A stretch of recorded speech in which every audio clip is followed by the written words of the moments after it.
So, good evening, everybody. And on behalf of SPEAKUP Foundation, we want to say a very big thank you for making time to join us, to join this insightful conversation about understanding modern prophecy, whether it's instilling fear, faith, or giving Christians a sense of direction.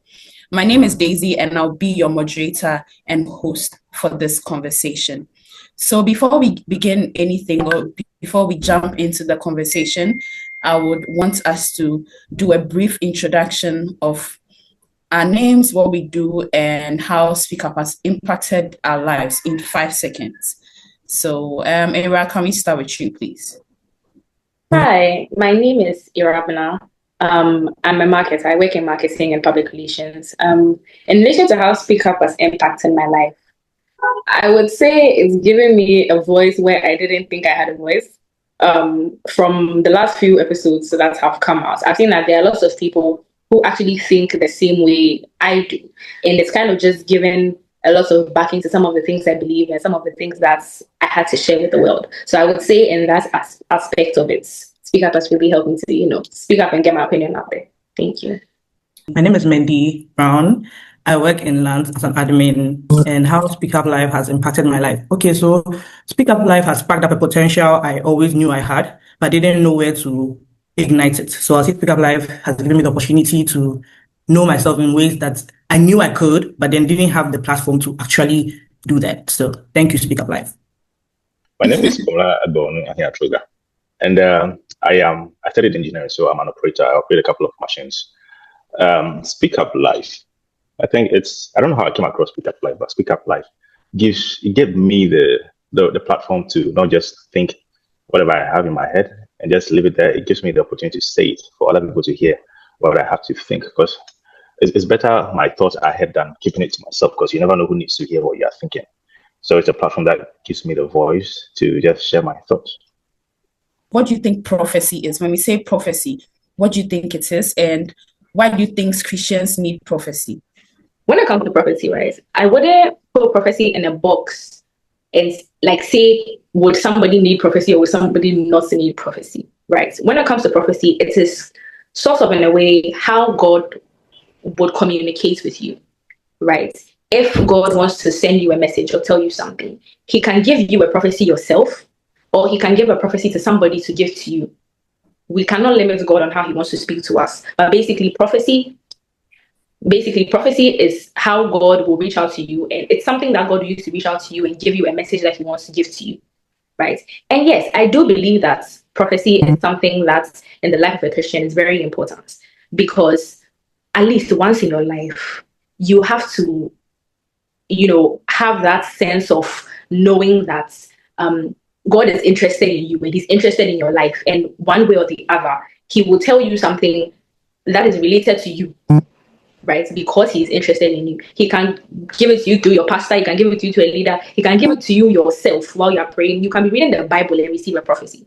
So I wouldn't put prophecy in like a box and say that there's only one way to receive a prophecy, or I don't know. I feel like yeah, thank you. Mendy, would you say that we are all prophets in our own way? We are not prophets. All right, so let's go back to what prophecy is. Prophecy is God's message about what could happen. And then in the prophecy, it gives direction, caution, or hope, right? Because I could give you a message about an instinct. It's not a prophecy, right? I could tell you, oh, look, if you keep putting your hand in the fire, you get bent. That is not a prophecy. That's a warning, right? I could say, oh, you pass your exam. That's an encouragement. It's not a prophecy. So we have to be clear about what a prophecy is, right? Prophecy is God's message about what could happen. And then in the prophecy, it will give you guidance, and then it will give you directions and cautions as well. So if you receive a direct prophecy from a man of God or a leader or an elder who serves God, then we can call that a prophecy, right? But then not everybody can. Okay, hold on. Everybody can give a prophecy, right? It all depends on the person. It all depends on the person, right? So God can give me a prophecy for Irabna. Yes, it can happen that way, but then it's mostly not common. It's not a common thing, because sometimes we will mistake prophecy for instincts and other stuff like that. And then it depends on how my spirituality as well. So sometimes my spirituality will determine the type of prophecy I would get, and for who or for whom. But then also I can get a prophecy for myself, like Rabna just said. So it's also, so when we get prophecy, we should look out for certain things. Not everything we get or every message we receive is a prophecy. Okay. How can prophecy be shared and in a way that helps people but not frighten them? Can I ask a question? I get that you're asking a question, but can I also ask Wendy and then Ravna a question? Have any of you received a prophecy about your lives before?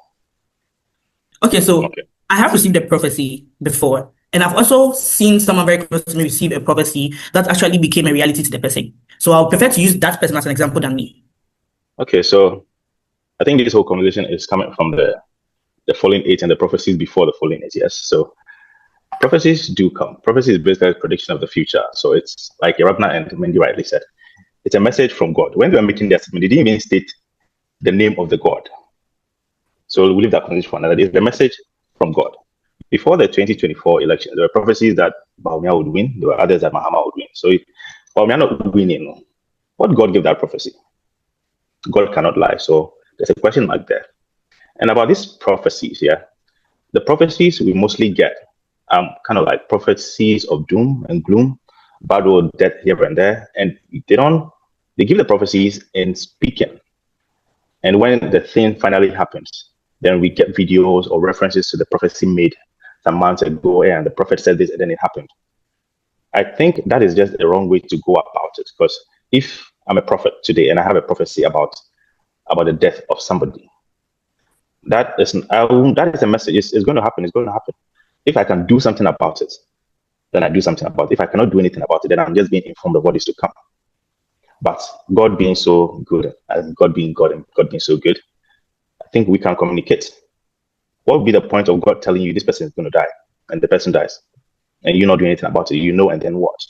And the prophecies that we hear in this country tend to be about something bad going to happen, and then it happens, and it's more of like the prophet wants to take glory for being able to predict what happens. No, that is where I have issues with all of these things. Because if today I say I have a prophecy, a footballer is going to die, and by the end of the year, a footballer dies, does that make me a prophet? I could say it's just a lucky guess, a prediction, a gamble. However, if I say today a specific footballer could die, and I take steps to pray against it, advise against it, do whatever I'm directed to do against it or for it, and it happens or it does not happen, then I may have played a part.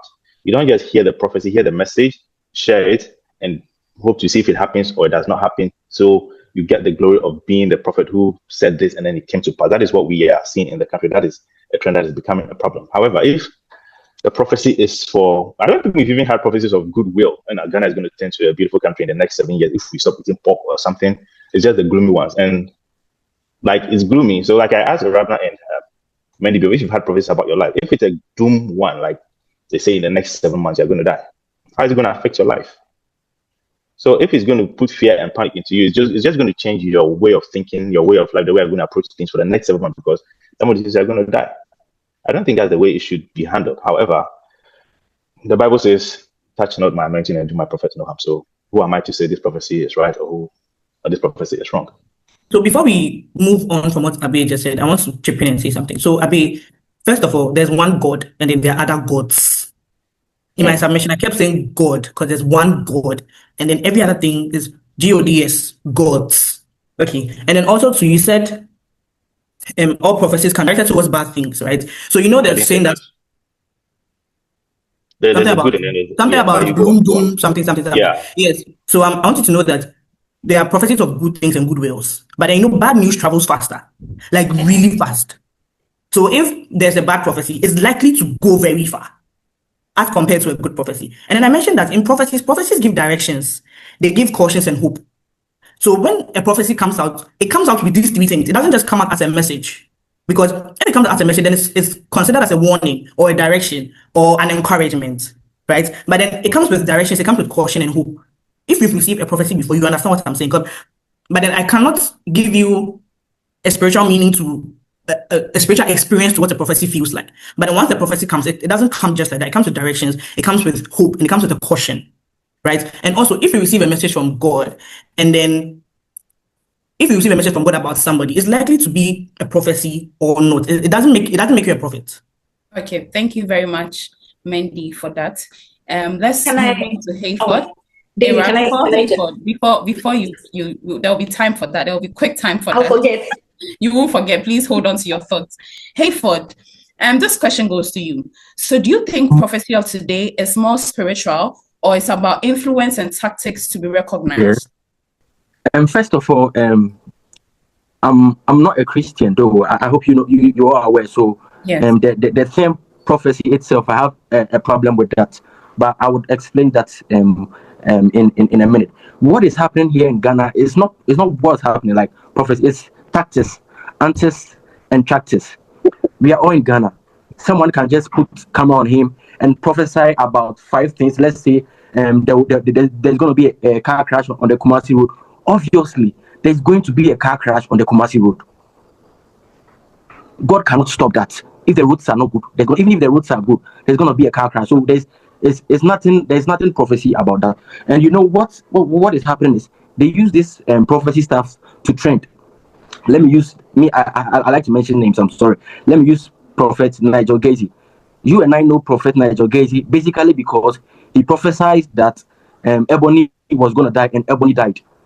Obviously, Ebony was going to die because she's traveling from one place to another, and we are all in Ghana. Our roads are not good.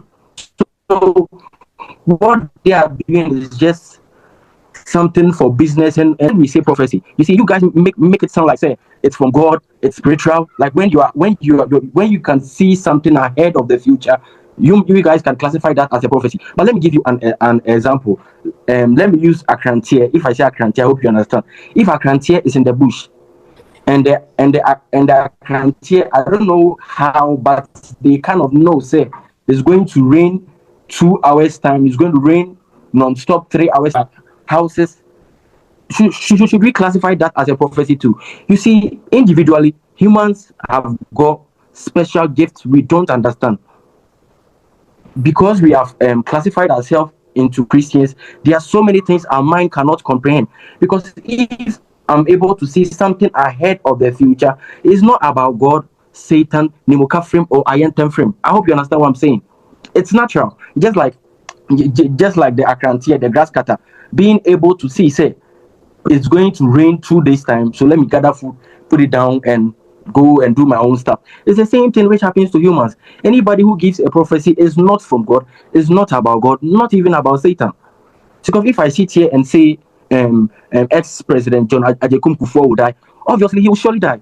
There has been so many prophecies about him that he will die this year, he will die next year, and mind you, if he died, let's say this year, the pastor who said His Excellency Ajekum Kufuor would die would be trending by now. So like I said, it's tactics, antis and tactics. Nothing about prophecy, nothing about spirituality. We human beings have to understand the fact that we possess one or two I wouldn't know how to say it for you guys to explain, but shall I say power in quote? Okay. We possess one or two powers, one or two extraordinary things that we cannot explain. So let's say back in the days, our ancestors could just walk in the bush and see a tree and know, say, this is the cure for HIV, this is the cure for malaria, and that one was also spiritual. Okay, so thank you, Hayford. Hayford doesn't believe that any pastor and any prophecy really happens. He believes that human beings, we all have special gifts to prophesy things that would happen, which I would say is a logic thing. I think we have Apostle Thomas here. Apostle Thomas, if you're here, can you say hi? Can you hear me? Yes, Can I you can hear hear me? you. Yes. Thank you very much. Okay, so I would like to ask you, in your view, what's the true purpose of prophecy? What do you think prophecy is as a pastor, and what's your stand on prophecy? Well, prophecy basically is for edification, and normally God also sometimes can bring a revelation, like a foresight of the future, like a foresight, okay, either for the good or for the bad.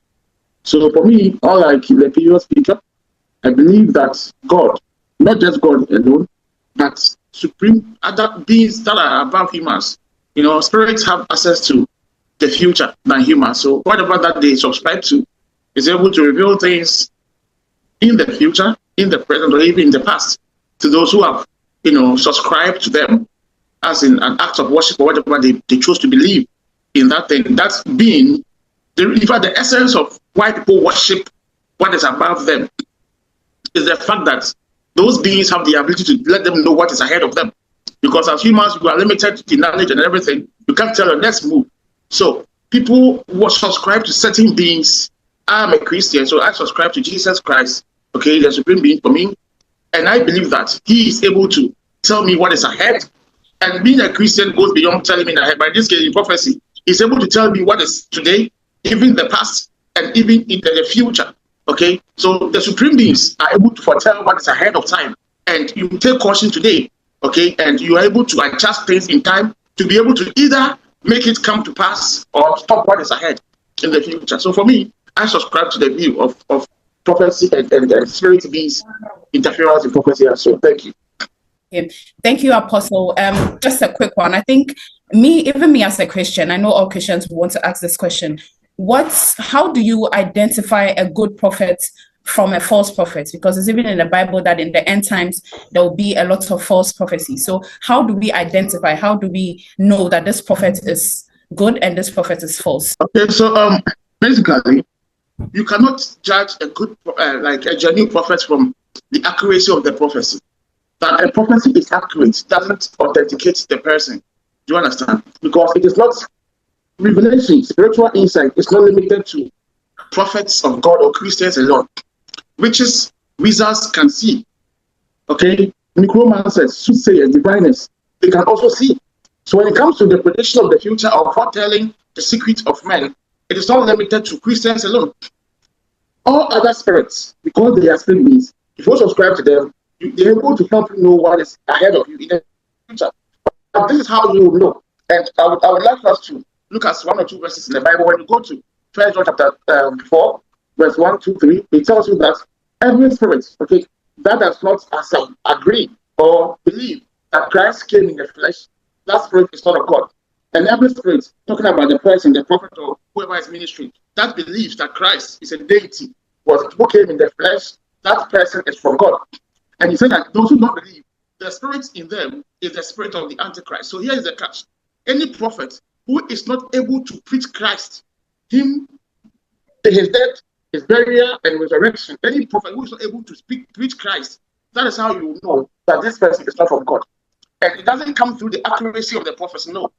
Satan can do everything except to speak the truth. In this case, the truth is not a language. Jesus said, I am the way, the truth, and the life. So here, truth is a person. So anybody who is not able to testify about Christ is devoid of the truth, and you cannot trust the authenticity of that person. So knowing a true prophet is not the accuracy of the prophecy, but how well that particular person giving the prophecy knows Jesus. Okay, so the question was, how do we validate? Do we know, say, this guy is like a genuine man of God talking from God, right? Yeah. Me, first of all, I don't see anyone as a prophet. I have my saying that God doesn't talk to anybody, but God talks to everybody. If you cannot connect with God, then you have a problem. You have to see someone else to connect with God. You have a problem. You have a big problem that you cannot see. Let me talk. I wouldn't like us to dwell on just one side of the point. Let's say Christianity. Let's take Buddhism, for example. In Buddhism, it's not about prophecy, prayers. It's about meditation. It's about the inner spirit, knowing yourself within yourself. I don't think most of you guys would understand, but let's put that aside. And they are doing well, and they are doing better than us. So we are talking as if, say, prophecy is a good thing.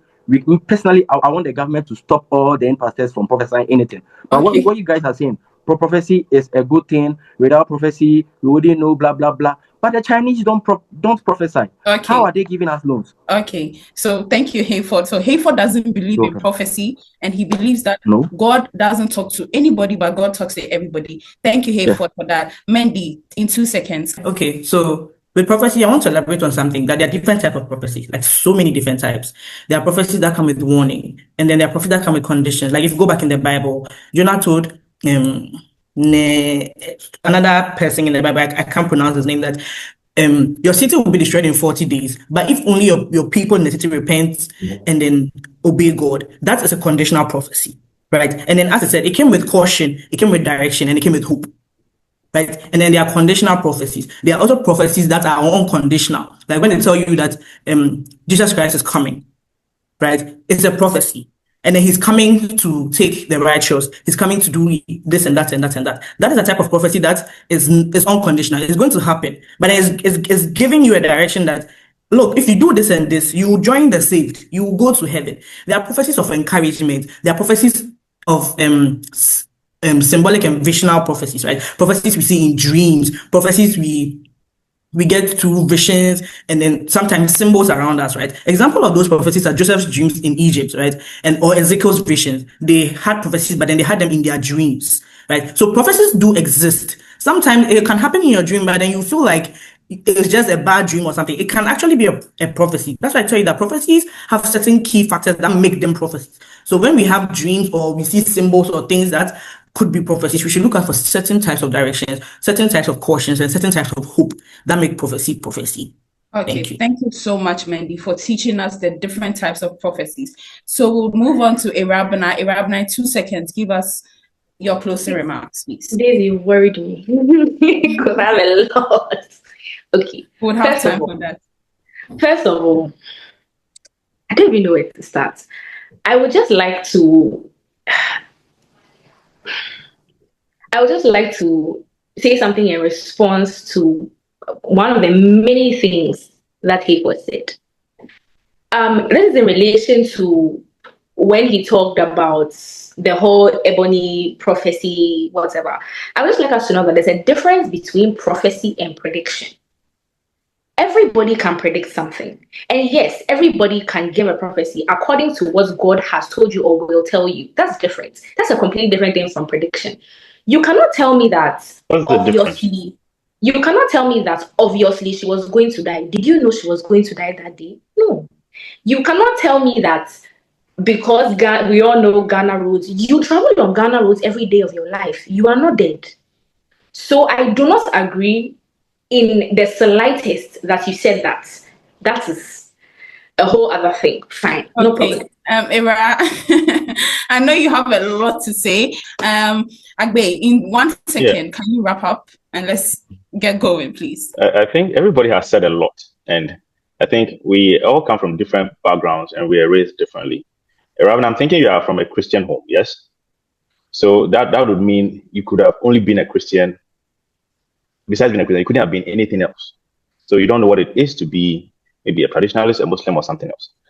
That being said, you didn't tell the difference between the predictions and then the prophecies. I'm not saying there are no prophecies out there, because the Bible did do mention of prophets. That means there are prophecies, and the Bible did give lots of examples about prophecies. But my concern here is and somebody earlier said that the bad news travels very fast. Yes.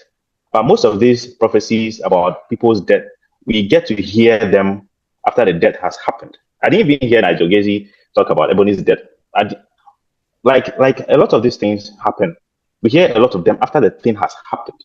Okay. So what I'm saying is that if you have a prophecy about something going to happen, you might as well do something about it, or don't do anything about it. If you're going to say and claim fame later, I don't want to hear that.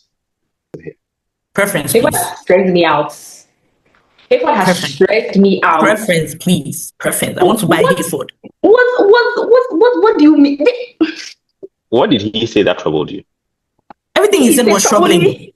Everything he said was a red flag. Like red flag. But I have a book. Because you can't tell me what I tell you, I also have my book. And I mean, let me just say, right? I don't agree with you saying that because I was raised in a Christian home, so I don't know what it's like to be a traditionalist. No, I need to know. Could you have been a traditionalist? Hey, let me land then. Let me land. First of all, I wouldn't agree to it as a direct shot because I was raised in a home where, yes, I was raised in a Christian home, but my parents never forced my religion on me. If I wanted to convert, we don't know how it would have gone. Facts.